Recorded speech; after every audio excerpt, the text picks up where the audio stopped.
자, 오늘 수업 내용은 지난 시간에 이어집니다. 지난 시간에 우리가 이제 어디서부터 이야기가 들어가면 되느냐? 우주 배경 복사를 봤잖아요. 그죠?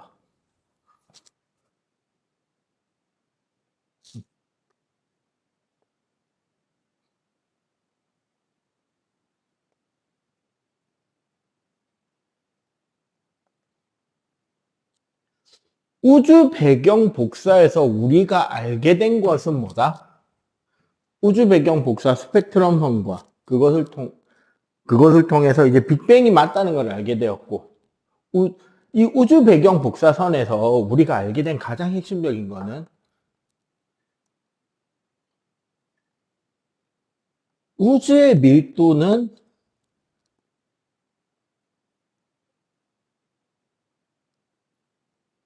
균일하지 않다라는 거예요.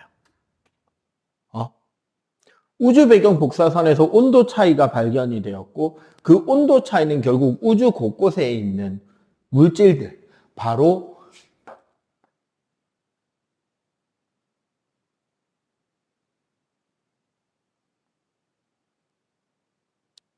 별과 별 사이에, 우리가 우주는 진공이라 그래서 아무것도 없는 공간처럼 묘사를 하고 있지만 실제로는 아무것도 없는 것은 아니라는 거예요. 어느 정도냐면요, 화학이 1세제곱미터 공간, 머릿속으로 한번 상상해봐. 1세제곱미터 어느 정도쯤 될까요? 우리 요 교실로 따지면 요 책상 4개 딱 붙여놓으면 그 정도 크기 정도 되는 공간이 아마 가로 세로 높이 1m쯤 될 거 아니야. 응?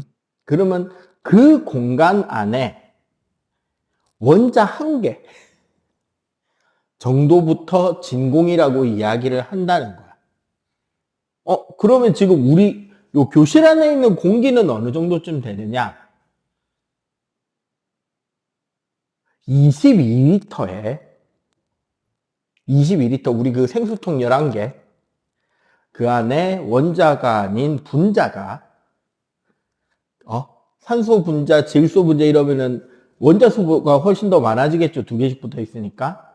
6 뒤에 동그라미 23개 붙여야 됩니다. 6 곱하기 10의 23승계, 만, 조, 경, 해.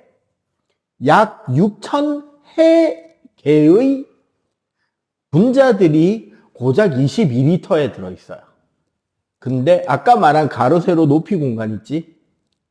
1세제곱미터. 그러면 얼마가 되느냐? 1000리터예요.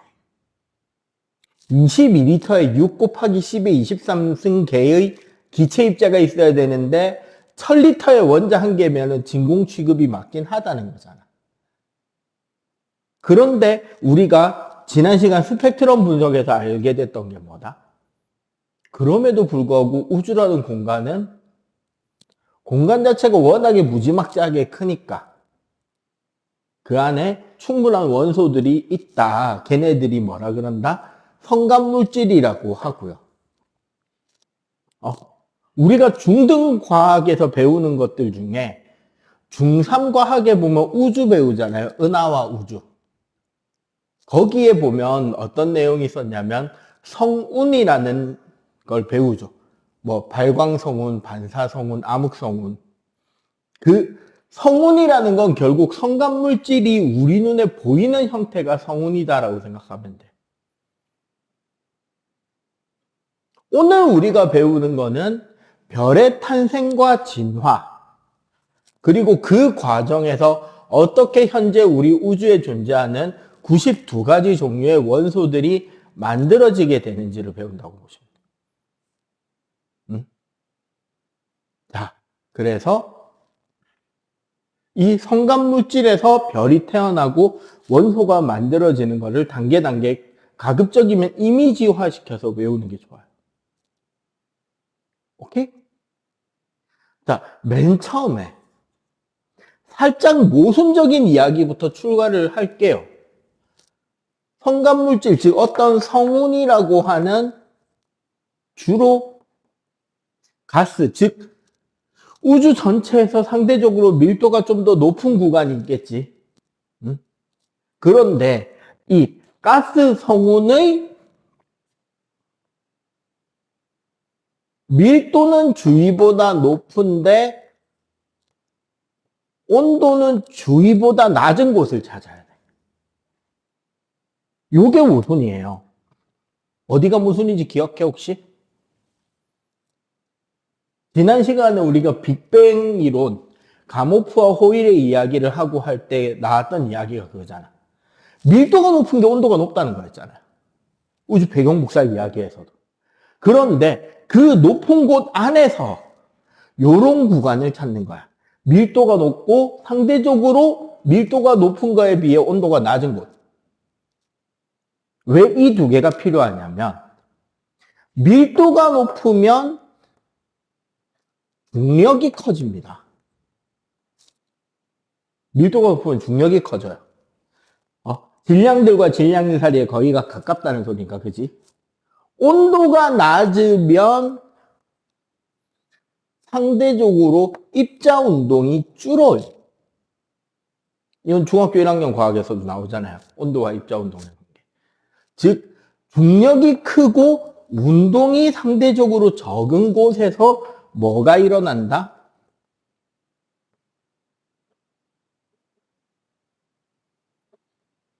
원시별이라는 천체가 만들어집니다. 원시별은 중력이 높고 운동이 낮아서 뭐가 일어난다? 가스들의 중력 수축이 일어나는 거야. 가스 덩어리들이 이렇게 점점점 뭉치는 거야. 만유인력에 의해서 이렇게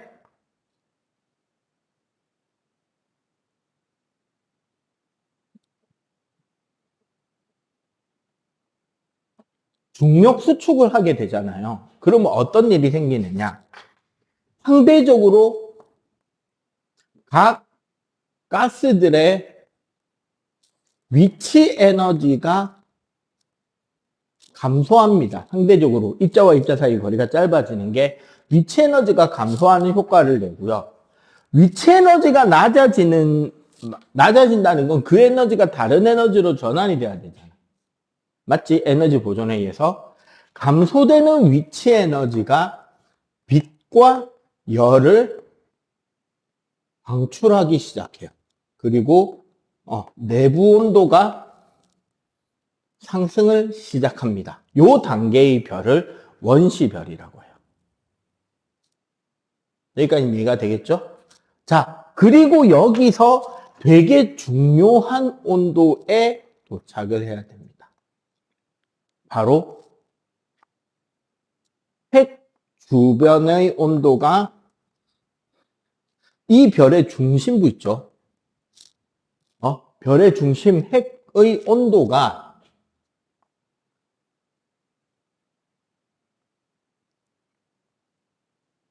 1000만 켈빈에 도달해야 돼요.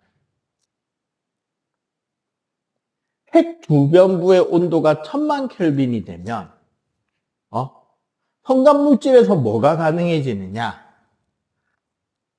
4개의 수소 원자가 헬륨 원자로 바뀌는 거예요. 4개의 수소가 헬륨 원자로 바뀌는 이 반응을 우리는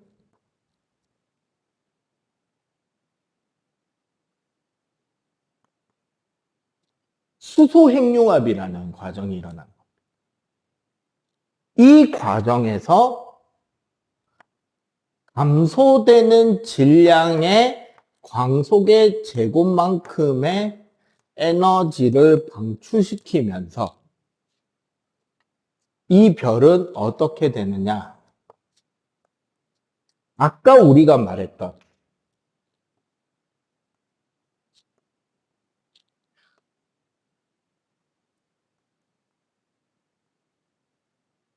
중력 수축하려는 힘과 내부에서 생융합으로 에너지를 방출하잖아.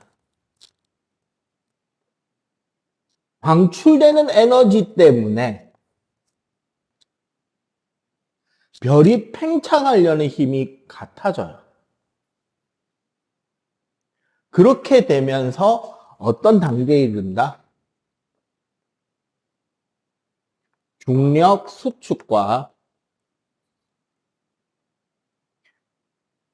핵융합에 의한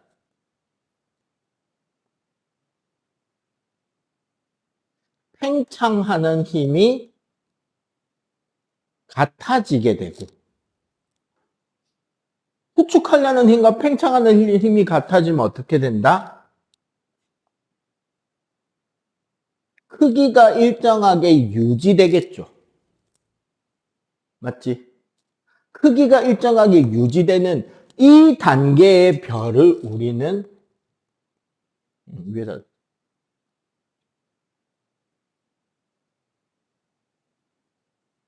주계열성이라고 합니다. 우리가 흔히 하늘에서 보는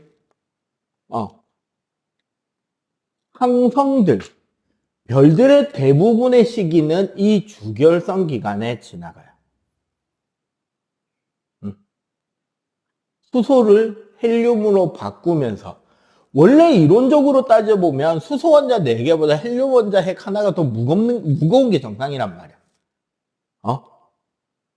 그 원자에서 양성자 1개랑 전자 1개, 질량은 둘 다 우리가 1이라고 치지만 실제로는 양성자보다 중성자가 1800분의 1 정도, 전자 1개분 정도만큼 더 무겁단 말이야. 그럼 봐봐. 수소 원자는 양성자 하나, 전자 하나고요. 헬륨 원자는 양성자 2개, 중성자 2개, 전자 2개야. 계산하면, 핵만 계산한다고 치면 헬륨이 좀 더 무겁거나 적어도 같아야 되죠. 맞지? 실제로는 어떻게 되느냐? 약 1%가량 수소 원자 4개보다 헬륨 원자핵 하나가 가벼워요. 0.7에서 1% 정도 가볍게 만들어져. 질량이 소멸한다는 거예요. 있던 질량이 사라지는 거야. 근데 그 사라진 질량에 빛의 속도 제곱을 곱한 만큼 뭐로 나온다? 에너지로 방출이 된다는 거예요. 이게 수소 핵융합에 의한 주계열성이 빛을 내는 방법인 겁니다. 지금 태양이 이 단계를 거치고 있는 거예요. 오케이? 근데 단 여기서 우리가 좀 외워놔야 될 거 있어요. 참고로 주계열성이 별의 일생 중 대부분을 차지하는데, 한 가지 재밌는 게,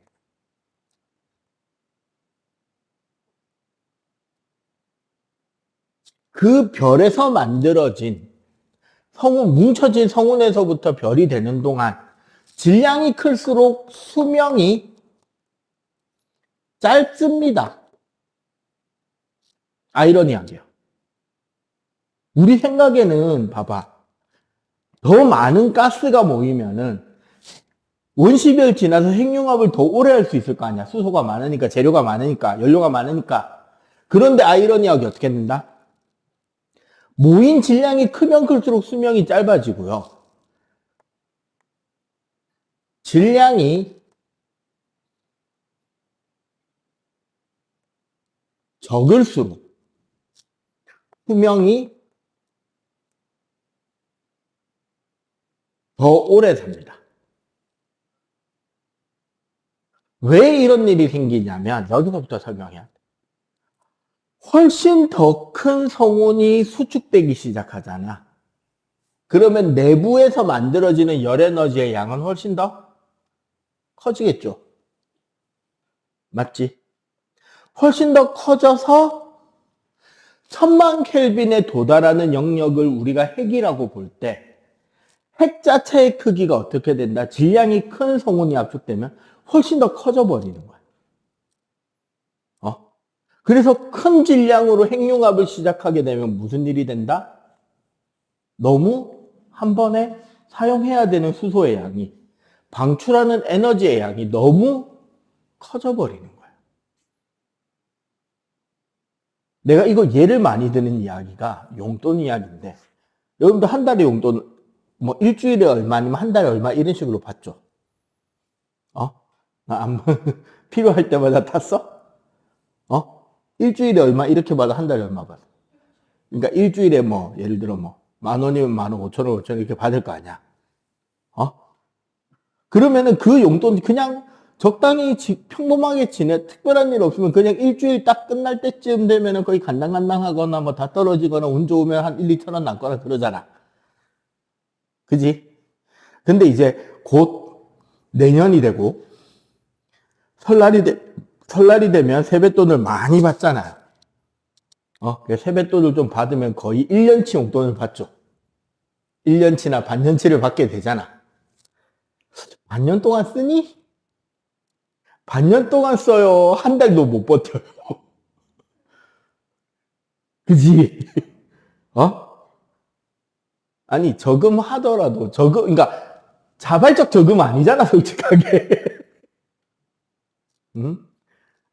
알게 모르게 어머니 통장으로 어머니가 저금해 줄게 하고 뺏어가신 뒤에, 분명 내가 봐도 5만 원짜리가 내 친척 세뱃돈으로 나가고 있더라, 이런 거를 목격하잖아요. 어? 근데 만약에 그렇게 어머니한테 다 뺏기지 않고 좀 생겼다고 하더라도 예를 들어 10만 원이면 생각해봐. 2달 반은 버텨야 될 거 아니야, 원래대로면. 근데 2달 반을 버텨요. 2.5일 버텨요. 2.5일이 돼버리지. 왜?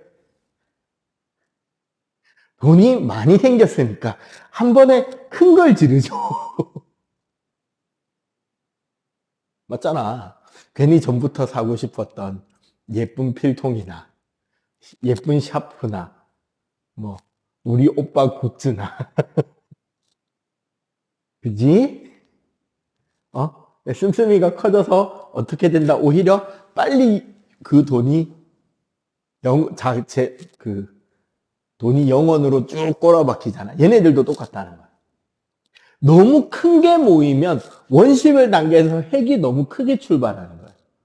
그러면 주계열성이 되더라도 한 번에 사용하는 핵융합 반응을 일으키는 수소의 양이 어떻게 된다? 너무 많아져 버리는 거야. 그러니까 오히려 질량이 클수록 금방 끝나버리는 거야, 수명이.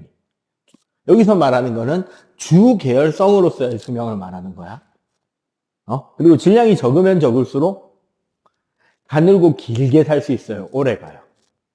태양은 조금 가벼운 편에 속합니다. 조금 작은 편에 속하는 별이에요. 그렇게 큰 별은 아니야. 그래서 태양의 나이는 한 최대 100억 년 정도? 100에서 120억 년 정도 예상하고 있고 지금 한 40에서 50억 년 정도 지나갔다고 합니다. 한 50억 년 잡는다 치면 100억 년 수명에 50억 년이라고 치면서 딱 선생님 또래쯤 되겠네요. 사람으로 친다면. 얘 절반 살았죠. 그럼 무한정 작을수록 좋냐? 그건 아니에요. 뭐냐면 여기 봐봐. 1000만 켈빈에 도달을 해야 핵융합이 시작된다 그랬잖아. 여기에 한계가 있는 거야. 원시별에서 태양 질량의 10분의 1 이하밖에 안 되는 별들은요. 질량이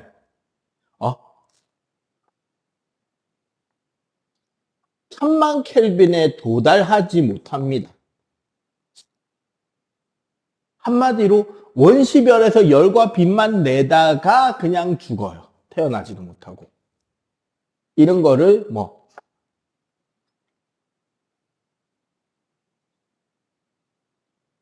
갈색 외성이다라고 이야기를 하지만 우리 통과 레벨에서 다뤄지는 것은 아니고 어쨌거나 주계열성까지 오게 되면 이 상태로 별의 크기를 유지하면서 핵융합 반응 잘 하면서 쭉 살 수 있게 됩니다.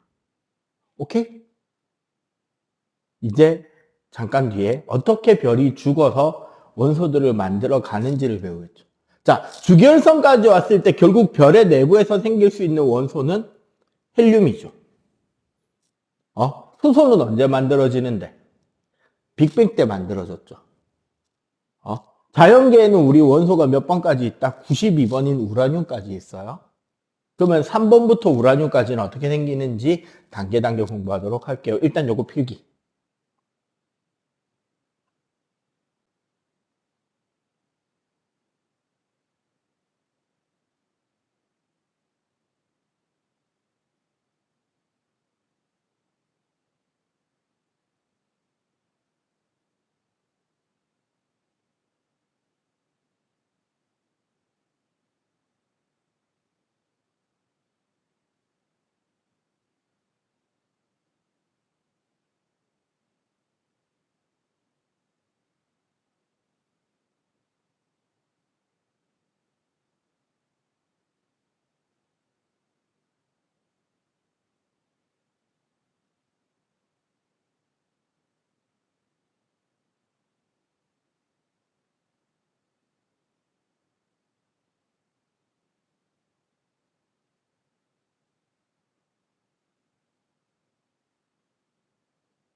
아, 한참 동안 큰일 났다. 으악. 앞부분엔 음성 안 들어갔겠는데? 요 한칠판 음성 안 들어갔 일단 빠르게 다시. 이씨, 이거 편집 못 하는데. 자, 여기서부터 다시 갈게요. 중간에 문자 남겨줘야겠다. 주계열성이 끊을 때 수소가 헬륨으로의 수소핵융합이 일어나죠. 응? 자, 중력 수축에 의해서 수소가 헬륨의 수소핵융합이 끝나고 나면 헬륨핵이 수축되면서 내부가 1억 켈빈이 되면서 탄소핵을 만듭니다. 헬륨핵융합이 일어나고 요때 에너지가 나오겠죠, 당연히. 이렇게 해서 가는 단계의 별을 적색거성이라 그러고, 태양 정도의 크기에 머무는 별들은 적색거성에서 그 다음 탄소가 중력 수축으로 그 다음 원소를 핵융합하지 못하기 때문에 온도가 부족해서 여기서 별의 수명을 끝내게 되면 백색 외성과 행성상 성운이 돼요. 그리고 아까 말했지만 백색 외성은 다이아몬드죠. 탄소 덩어리니까. 근데 태양의 이 적색 거성에서 그 수명이 끝나는 요쪽으로 가는 것보다 훨씬 더 질량이 큰 별들은 내부에서 핵융합이 계속 일어날 수 있어. 수소가 헬륨, 헬륨이 탄소, 탄소가 산소, 산소가 나트륨, 나트륨이 규소, 규소가 철까지. 자, 여기서 철에서 반응이 끝나는 이유는요. 핵의 구조적으로 철이 제일 안정된 구조입니다. 철이 가지는 에너지가 가장 낮은 상태인 거야. 그래서 수소에서 철 쪽으로 핵융합을 하면서 에너지를 방출할 수 있는 거야. 그러면 철에서부터 나머지 원소로 핵융합을 할 때는 에너지 방출이 아니라 뭐로 바뀐다? 에너지 흡수로 바뀌는 거야. 그러니까 내가 원소 합성을 하면서 에너지를 더 때려 박아줘야 되는 거야. 근데 반대로 우라늄 쪽에서 철 쪽으로는 핵분열할 때 에너지가 방출이 돼. 대신에 철원소를 핵분열해서 수소 쪽으로 원소를 만들려면 발열이 아니라 뭐가 돼버린다? 흡열이 돼버려요. 이게 구조적으로 철이 가장 안정되어 있기 때문에 별의 내부에서 만들 수 있는 원소는 철이 끝인데 원자번호 26번. 이 초신성이 터지는 초고온, 고압, 고에너지 상태에서 뭐를 만들 수 있게 된다? 철에서부터 우라늄까지의 나머지 원소의 핵융합이 가능해져요. 에너지가 너무 많으니까. 이해가 되죠? 그래서 우라늄까지 원소가 만들어지고 초신성은 말 그대로 별이 펑 터진 거야. 그럼 여기서 이제 막 날아가는 것들이 다시 성간물질로 가겠죠. 근데 초신성으로 터지면 그렇게 다 터지고 끝나느냐? 그게 아니라 이 초신성의 제일 핵이 초신성 터질 때 핵은 밀도가 오히려 더 높아져 버립니다. 그렇게 해서 만들어지는 별이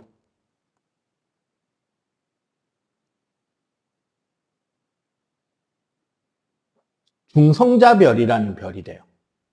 무슨 소리다? 별의 평균 밀도가 원자랑 같은 게 아니라 원자 핵과 같아져 버리는 거야. 그 밀도가 무진장? 크겠지? 맞지? 그래서 이 중성자별 중에 특히 그 별에서 빠져나오려는 탈출 속도에 필요한 탈출 속도의 크기가 광속을 넘어가는 엄청난 중력을 가진 중성자별은 뭐가 돼버린다?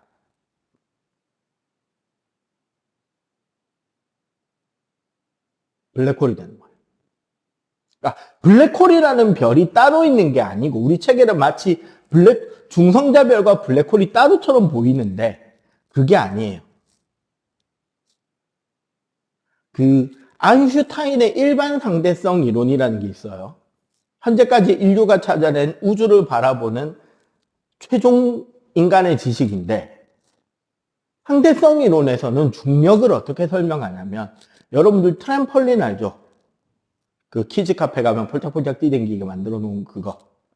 우주를 그런 가상의 트램펄린 공간이라고 인식을 할 때, 여기에 무거운 질량의 물체를 놓으면 어떻게 돼요? 트램펄린. 그치? 그쪽으로 이렇게 가라앉잖아. 우주 공간에 별이 있으면 그 별의 중력 때문에 이 우주 공간이 이렇게 휘어진다는 거야. 이렇기 때문에 이 옆에다가 뭐 빛 같은 걸 쏘면 별 때문에 별빛도 휘어지고 이런 현상들이 나타난 공간이 휘어졌으니까.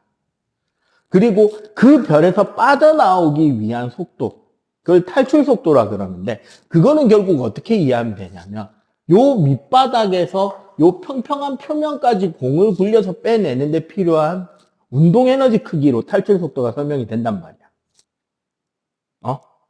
그러면은 그 별의 질량은 정말 큰데 반지름이 정말 작은, 그러면 중력이 무진장 센 별이 될 거 아니야. 맞죠? 중력이 무진장 센 별, 중성자별 이런 별들은 이 우주 그림의 형태가 이렇게 왜곡이 되는 거예요. 엄청나게 중력이 세니까. 그러면 여기에 실제 별은 있지만 여기서 탈출하는 데 필요한 속도가 광속인 높이가 있을 거 아니야. 그지? 빛의 속도가 무한이 아니까 어떤 지점, 어떤 영역 높이가 마지막으로 탈출 속도가 광속인 위치가 생기겠죠. 그러면 여기보다 안쪽에서는 빛조차 빠져나올 수 있다 없다 이 별에서? 없겠지. 이해가 돼요? 이 공간을 우리가 블랙홀이라고 합니다. 저 어떤 위치 안쪽을. 그리고 이 위치선을 요 공간 마지막으로 빛이 빠져나올 수 있는 위치, 저기를 선생님이 좋아하는 우리나라 젊은 여자 가수들 중 최고의 보컬리스트, 천문학자랑 결혼한 사람이 있습니다. 윤하라고. 응? 그 윤하라는 가수 있잖아요. 비밀번호 486하고 그 부른 가수, 약간 키 작고 동글동글하게 생긴. 그 가수 맨 마지막 음반 타이틀곡 제목이 여기를 말하는 겁니다. 여기가 사건의 지평, 이벤트 호라이즌. 그러니까 그 너머는 무슨 소리다? 사건의 지평선 너머는 블랙홀이라는 소리예요. 예, 그 노래 가사 맨 마지막, 사건의 지평선 너머로 안녕. 그동안 즐거웠는지는 모르겠는데 우리 다시는 보지 말자라는 과학적 악담을 하는 겁니다. 이벤트 호라이즌. 여기가 사건의 지평. 그래서 여기에 물체를 떨어뜨리면 밖에서 볼 때 마치 저 위치에서 빛이 멈춘 것처럼, 물체가 떨어지다 멈춘 것처럼 보입니다. 나는 우리가 못 보니까요. 그래서 저기를 사건의 지평 혹은 시간의 지평이라고 그러고, 이 안쪽의 공간을 블랙홀이라고 하는데, 중성자별 중에서도 특히 밀도가 더 크면 저 사건의 지평선의 영역이 별 바깥쪽 공간에서 확보가 될 거 아니야. 그런 별을 블랙홀이라는 거예요. 사실 블랙홀은 구멍이 아니라 거기 별이 있는 겁니다. 중성자별이. 단지 중력이 어떻다? 너무너무너무 세서 별빛조차 밖으로 나올 수 있다 없다? 나올 수 없다. 거기를 블랙홀이라는 거예요. 그래서 별은 그 무게에 따라서 여기서 끝나는 애도 있고 이렇게까지 와서 뻥 터진 뒤에 블랙홀이나 중성자별로 끝나는 별도 있다. 이 미래를 결정하는 거는 딱 하나다. 뭐? 질량. 오케이? 요거 일단 간단하게 정리를 합시다. 자, 실제로 그럼 우리 태양계는 어떻게 만들어졌는지를 이야기해 보도록 할게요. 실제 약 지금부터 한 80억 년쯤 전에 그 우리 태양계가 지금 현재 위치하는 곳, 여기를 우리 은하의 오리온팔이라고 하는 곳입니다. 요 부근에서 초신성 폭발이 있었다고 해요. 초신성 폭발이 일어나면서 성간물질이 대량 발생하겠죠. 뻥 터졌으니까. 그 성운을 태양계 성운이라고 합니다.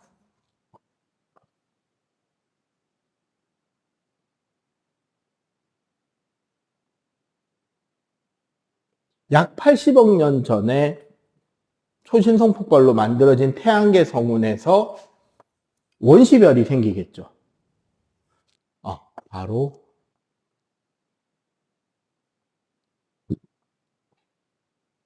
원시 태양이 만들어지는데 성운 전체가 태양이 되는 건 아니란 말이야. 원시별로 뭉치지 못한 나머지 성간물질들은 그럼 어떻게 되느냐? 대부분은 그 가장 안정된 위치를 찾기 위해서 이 태양의 자전 방향축 수직인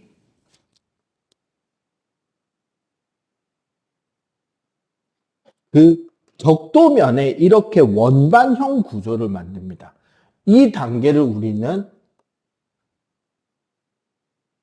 원시별과 원반 형성이라고 하고요. 이 원반인 상태로 돌다 보니까 어떤 재밌는 특징이 나타나느냐? 태양의 자전 방향하고요. 이 원반 위치에 자리 잡은 성간물질의 공전 방향이 같아지게 됩니다. 즉, 태양계 행성들의 공전 방향은 전부 다 어떻다? 일치하여. 기본적으로 공전 방향은 전부 다 일치합니다. 어디서 어디로? 서에서 동으로. 위에서 바라봤을 때 시계 반대쪽으로 도는 모습을 볼 수 있게 되는 거예요. 그리고 이 돌고 있는 원반 안에서 그 중에서도 상대적으로 질량이 큰 덩어리들이 있을 거 아니야. 사실 성간물질이라고 해서 수소와 헬륨 같은 기체만 있는 게 아니라 초신성 폭발을 했기 때문에 암석이나 바위 성분들도 있단 말이에요. 금속 성분들도 있고. 그렇게 해서 상대적으로 질량이 큰 녀석들이 뭉쳐지기 시작합니다. 그 단계를 여전히 원시 태양 주변에 이제는 뭐라 그러느냐?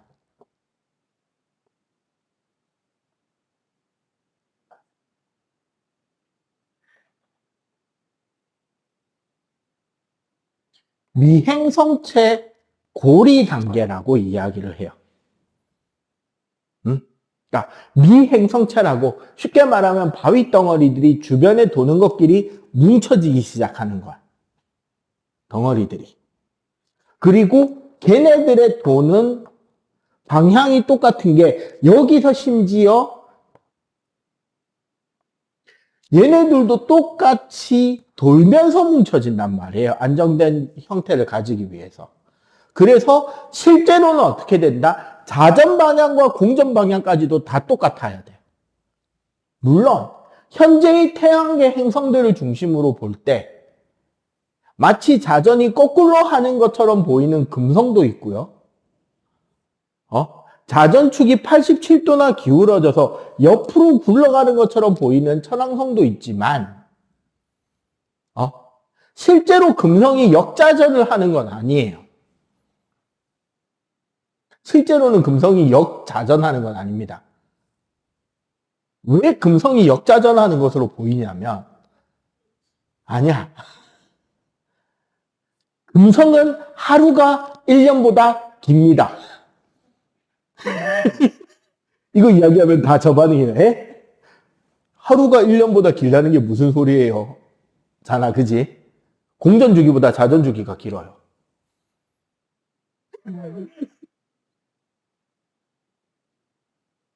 금성 혼자 한 바퀴 도는 시간이 태양 중심으로 금성이 이렇게 한 바퀴 삥 도는 시간보다 금성 지 혼자 한 바퀴 도는데 더 오래 걸린다고. 그러면 자전, 공전을 같이 보면 금속은 뭐 하는 것처럼 보이게 된다? 아주 느린 속도로 거꾸로 자전하는 것처럼 보이게 되는 거야. 공전 때문에. 참고로 이거 우리 중학교 2학년 과정에서 배웁니다. 우리 지구에서 달의 뒷모습 볼 수 있어요, 없어요? 못 보죠. 왜 못 본다고 가르쳐요, 중등 교과에서. 자전 속도와 공전 속도가 똑같기 때문에, 자전 주기와 공전 주기가 똑같기 때문에 달은 항상 한쪽 면만 우리 쪽을 보여주잖아. 자전이 더 느리면 거꾸로도 볼 수가 있겠죠.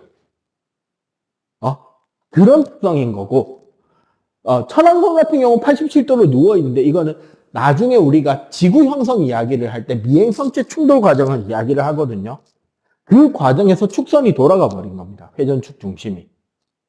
이게 정면으로 박은 게 아니라 삑사리 박으면서. 그렇다고 정확하게는 현재의 과학자들은 뭐 하고 있다? 추측하고 있다. 왜 그런지 몰라.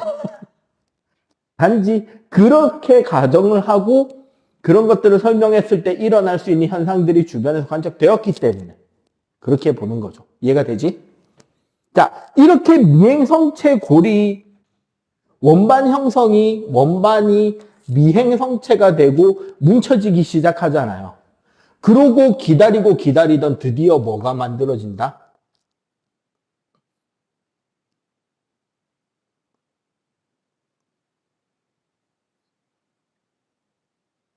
주계열성으로서의 태양이 만들어집니다. 요게 여러분들 옛날 중2 교과에 태양계에 있는 지구형 행성, 목성형 행성, 성질 구분해서 설명하고 외우는 거 있거든요. 그냥 외우라고 대부분 배우잖아요. 그죠? 통과를 제대로 배우게 되면 외우는 게 아니라 이해하는 범위로 바뀌어요. 태양이 드디어 주계열성이 되었다는 건 무슨 소리야? 아까도 이야기했지만 4개의 수소가 헬륨이 되면서 에너지 방출이 시작이 되죠. 에너지를 방출하게 되면 어떻게 되느냐? 태양에서 쭉 멀어지면서 온도가 내려가잖아. 태양 가까이는 매우 고온이 되고 멀수록 저온이 되겠죠.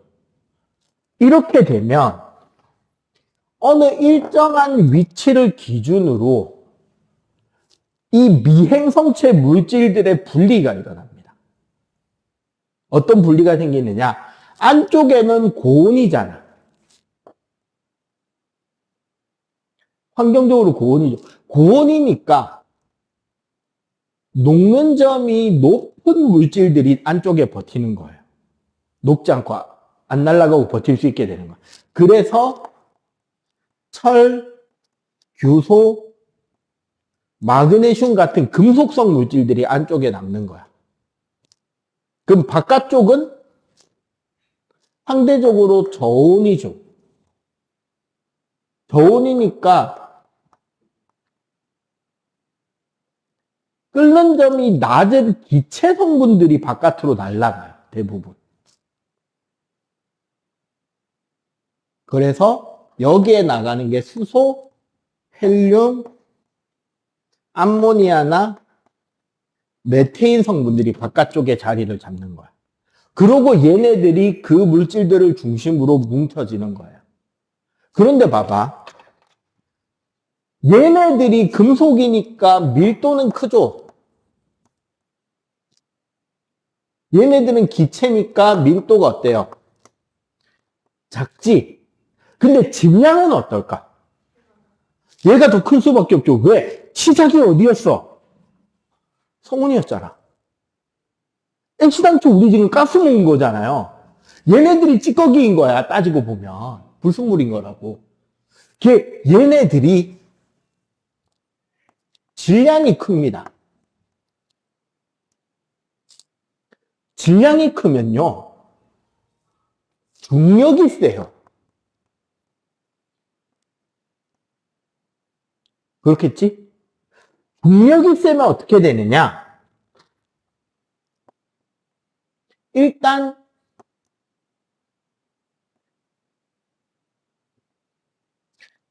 가벼운 기체의 대기를 가질 수 있게 돼요. 탈출 속도라는 개념 때문에 그 별의 중력이 크면 클수록 더 가벼운 기체도 대기로 잡아놓을 수 있어. 질량이 작으면 무거운 대기밖에 못 가지는 거예요. 그래서 얘네들은 이 성분들이 그대로 대기로 놓아요. 유체로 된 별이 되는 거지. 그리고 중력이 크기 때문에 위성수가 많아요. 얼마나 많냐면 선생님이 맨 처음에 이걸로 먹고 살기 시작했던 한 20년 전에는 목성이 24개, 토성이 16개, 천왕성이 10개, 해왕성이 한 6개에서 8개라 그랬는데 최근에 자료를 찾아봤더니 목성이 80개 이상. 무슨 소리다? 계속 발견된 거야. 토성도 한 40에서 60개, 천왕성 한 20개 이상, 해왕성도 20개 이상 이렇게 본단 말이야. 질량이 크고 중력이 세니까 위성수도 많고 당연히 플러스 고리도 가지고 있을 수 있는 거예요. 목성형 행성들은 다 고리가 있습니다. 유독 토성이 잘 보일 뿐이야. 그에 비해 얘네들은 어떻다? 질량도 작고 중력도 약하니까 어떻게? 상대적으로 무거운 대기 성분인 이산화탄소가 그나마 있는 편이에요.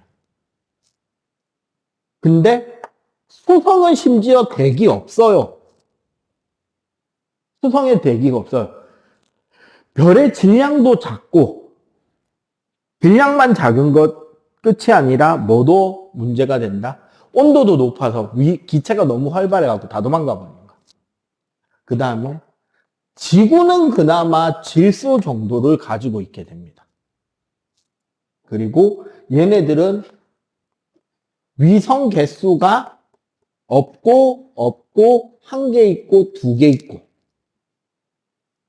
심지어 화성은 원래 자기 위성이 아니라 옆에 들던 소행성 땡겨다 붙여놓은 거예요.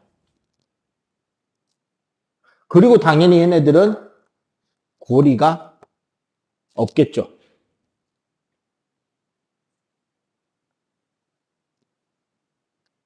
그런데 마지막 차이가 뭐냐면 얘네들은 밀도가 작고 유체, 즉 액체나 기체로 된 별이잖아요.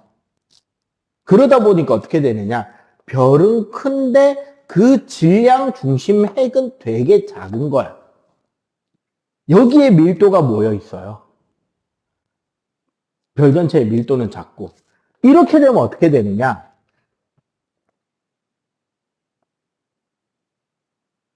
자전 속도가 엄청나게 빠르고 주기가 되게 짧은 대신에 위도별로 속도도 다릅니다. 위도별로 차이가 생겨서 얘네들 때문에 가로줄무늬가 만들어져. 그에 비해 여기는 별 전체가 뭐죠? 물론 우리 지구도 가운데 철로 만들어진 무거운 핵이 있고 하지만 전체적으로 다 암석이잖아. 한 덩어리로 돌 수밖에 없고, 그죠? 대신에 밀도가 골고루 흩어져 있는 편이란 말이에요. 그래서 얘네들은 자전 속도가 느린 대신에 자전 주기가 훨씬 길어요. 우리 지구가 24시간 걸리는 거에 비해 목성은 몇 시간 안 걸립니다. 되게 빨리 돌아, 자전이. 그리고 목성이나 토성 보면 가로 줄무늬가 나 있잖아. 그게 표면이 유체고 자전 속도가 위도별로 달라서 나타나는 현상이에요. 이렇게 따지면 지구형 행성과 목성형 행성이 단순하게 그 나왔던 그런 성질들을 외우는 것이 아니라 왜 그렇게 만들어졌는지를 어디서부터 설명할 수 있다? 태양계가 어떻게 만들어졌느냐부터 이야기를 할 수가 있게 된다. 오케이? 응, 요거 정리. 자, 지구가 만들어질 때 우리가 이제 집중해서 봐야 되는 부분은 뭐냐면, 우리 지구계를 각 권역별로 나누면 직권, 수권, 기권이 있어요. 뭐, 그 생물도 있겠지만, 어떤 순서가 먼저인지, 뭐가 만들어지는 게 앞이고, 뭐가 만들어지는 게 뒤인지를 물어보는 문제들이 많이 출제가 됩니다. 실제로 학교에서는. 그러니까 그 순서를 이미지화 시켜 놓는 게 중요해요. 첫 번째로,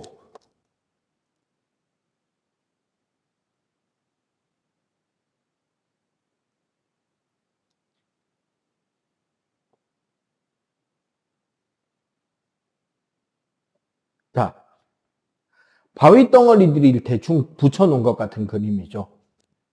이 단계를 우리는 미행성체 충돌이라고 합니다. 예, 말이 좋아 미행성체지만 사실상 초대형 바위들이란 말이야. 얘네들이 중력으로 인해서 서로 끌어당겨서 뭉쳐지고 덩어리지면서 아까 그 태양 주변의 미행성치 고리 위치를 돌게 돼요. 응? 자, 이 과정에서 별이 둥그러지는 시점이 됩니다. 여기가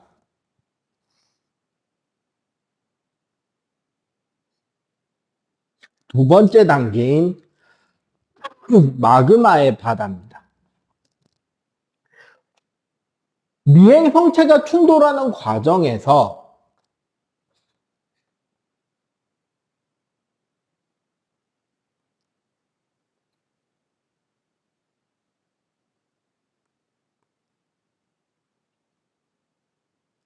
방사성 원소의 붕괴열이 발생해요. 쉽게 말하면 무슨 소리냐? 원자폭탄이 터진다는 소리예요. 우라늄 있죠. 우리 원자력 발전소에서도 쓰는 우라늄이라는 원소가 있는데, 우라늄은 235의 질량을 가지는 235 우라늄과 238 우라늄이 있는데, 이 중에 실제 핵 반응을 하는 거는 235 우라늄이거든요. 가벼운 우라늄이에요. 근데 얘네들을 100kg 조금 안 되게 모아 놓잖아? 100kg쯤 되는 걸로 알고 있는데, 우라늄 임계 질량이. 그러면 저절로 핵분열이 시작됩니다. 저절로 우라늄 원자에 자연 방출된 중성자가 충돌해서 우라늄이 쪼개지고 그 가운데 열이 나고 쪼개질 때 중성자가 두세 개 더 튀어나와서 옆에 있는 우라늄을 또 파괴하고 이런 연쇄 반응에 의한 핵 반응이 작동을 시작한다는 거지. 그런 방사성 원소의 붕괴열이 발생하면서 그 열로 이 미행성체 암석들이 녹아서 마그마 덩어리가 되는 거야. 그리고 이런 마그마의 바다가 되면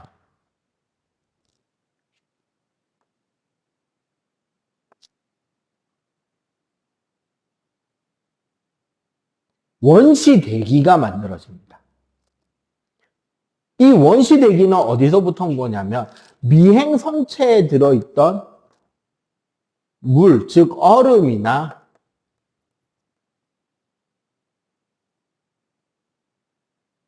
드라이 아이스 같은 것들이 미행성체들의 충돌로 마그마가 되면서 녹아서 기화될 거 아니야, 녹은 뒤에.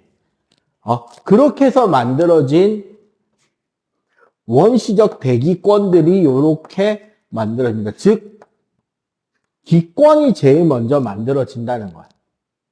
그리고 이 기권에서는 물과 드라이아이스라 그랬잖아요. 그래서 구름에서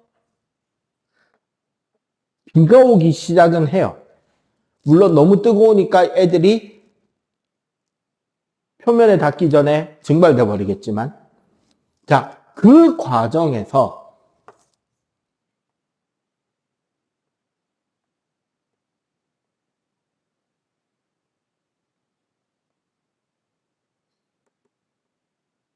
핵과 멘틀의 분리가 먼저 일어납니다.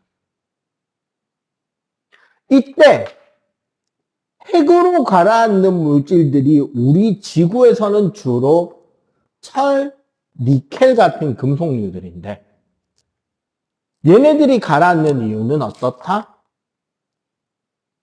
녹는 점이 높고 밀도가 큰 녀석들이 먼저 굳어지면서 가라앉는 거야, 바닥에.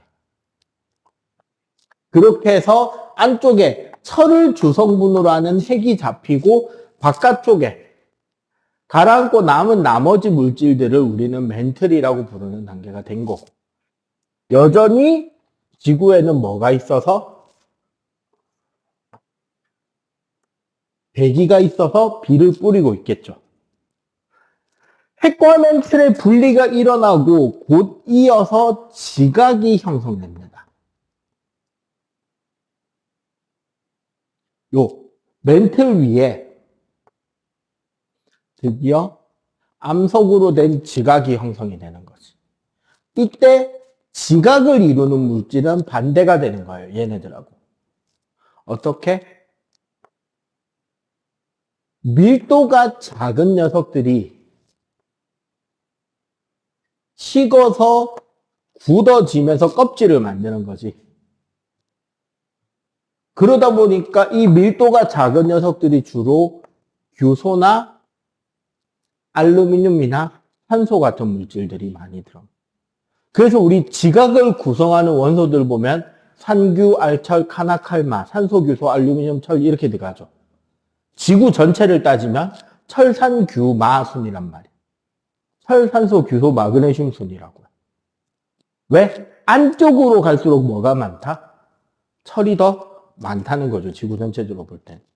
그리고 지각이 형성되고 나니까 지각의 낮은 곳에서 뭐가 모인다? 빗물이 고이겠죠.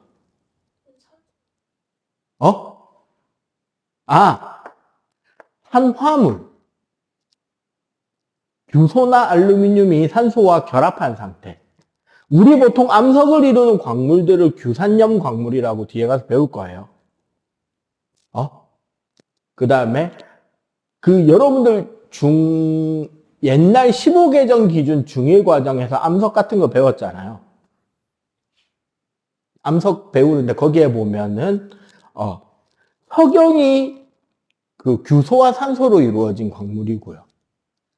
당석이 규소, 산소, 알루미늄으로 이루어진 광물이에요.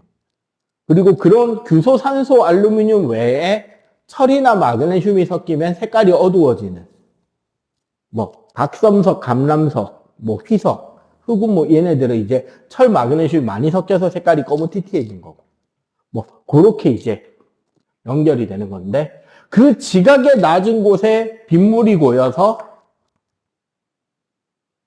원시 바다의 형성이 일어나고 최초의 바닷물은 그래서 안 짜요. 소금기가 없었단 말이야. 우리 어릴 때 할아버지 할머니로부터 들은 그놈의 맷돌이 문제가 아니고 그 소금이 무한정 뿜어져 나오는 맷돌이 문제가 아니고 지각을 이루는 성분에서 나트륨 금속이 물에 녹아 나오고 해저 화산의 폭발에서 염소기체가 보태지면서 염화나트륨이 생긴 거야. 그래서 짠 바닷물이 형성이 된 거고 이렇게 원시 바다가 형성이 되었을 때 우리 지구의 대기에서는 이산화탄소나 물, 암모니아 같은 기체들에 뭐가 치면서? 번개가 치면서 우연하게 여기서 뭐가 만들어진다? 아미노산이 나오고 아미노산이 단백질이나 핵산 같은 생명체가 태어나기 위한 물질들을 생성시키고 여기에서 지구에 비로소 생명체라고 할 수 있는 것들이 살아가게 됩니다. 만들어진 순서를 중심적으로 기억을 해주시는 게 좋아요.